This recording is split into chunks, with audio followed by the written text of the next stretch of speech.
Before you dive into any games with the new PSVR 2, there are some default settings that you need to change even after the setup process. Some of these will really enhance your VR experience and even unlock features, so make sure you stick around for all of them. The first setting is in accessories, then PSVR 2, and is the option to enable enhanced tracking. Whilst my experience with the tracking has been excellent so far, I have experienced a couple glitches here and there, but with this enabled, I've had no problems whatsoever. It will add a frame to the output on your TV screen, but I don't see how that would ever be an issue, and if you do want the gameplay to fit the full screen at any point, you can always temporarily disable it. Setting number 2 is in sound, then audio output, and if you scroll quite far down to the general section, you'll see an option labelled as side tone volume. This is effectively an audio pass-through option, so if you are playing with others in the room, or perhaps you have a pet that you don't want to stand on, change this to 1 or 2 so you get a little bit of external audio come through your headphones. Moving on, setting 3 is incredibly useful. It is kind of bizarre though and has really confused me, but by default the cinematic mode does not have 120Hz support and the option for it is grayed out. However, you can unlock it. If you go to your screen and video settings, then change 120Hz output from automatic to off, then go to accessories, then PSVR 2 and scroll until you see video output and select that, the option to enable 120Hz will now be available. Without doing this, the setting remains locked. Anyway, you can now enable this as well as HDR if it isn't already, and can then re-enable the 120Hz setting back in those other options.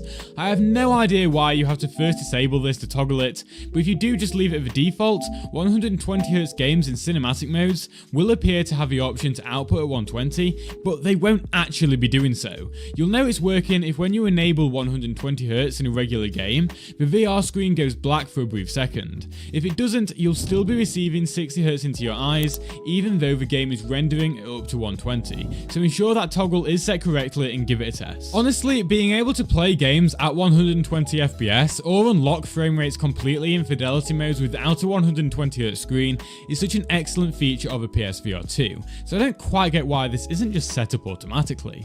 I do feel like this setting is worth a like and sub, so if you haven't done so already, please do, I'd really appreciate it. Setting number 4 is under accessories, then controller, and is to ensure both vibration intensity and trigger effect intensity are set to strong.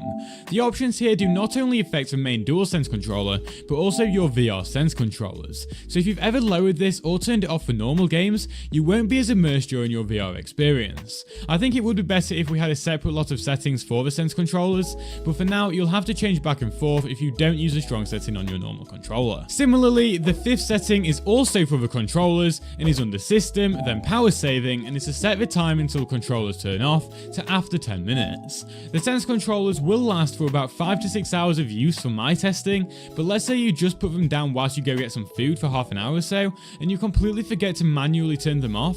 When you come back, you'll have already wasted some battery life.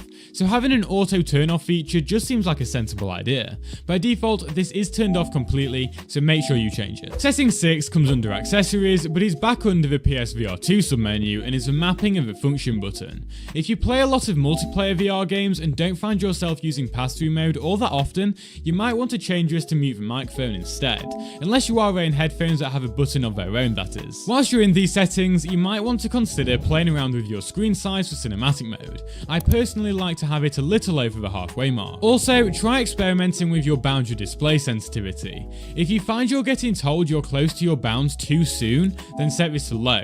Or if you're hitting your walls by accident, then change it to high. But for me, I've left this at the medium option, with every other VR2 setting I haven't mentioned at the default. If you want to know a cool little trick with the VR Sense controllers, watch the short on screen now or see the video below it for all the regular PS5 settings that you need to change. Also, please like this video if it did help you.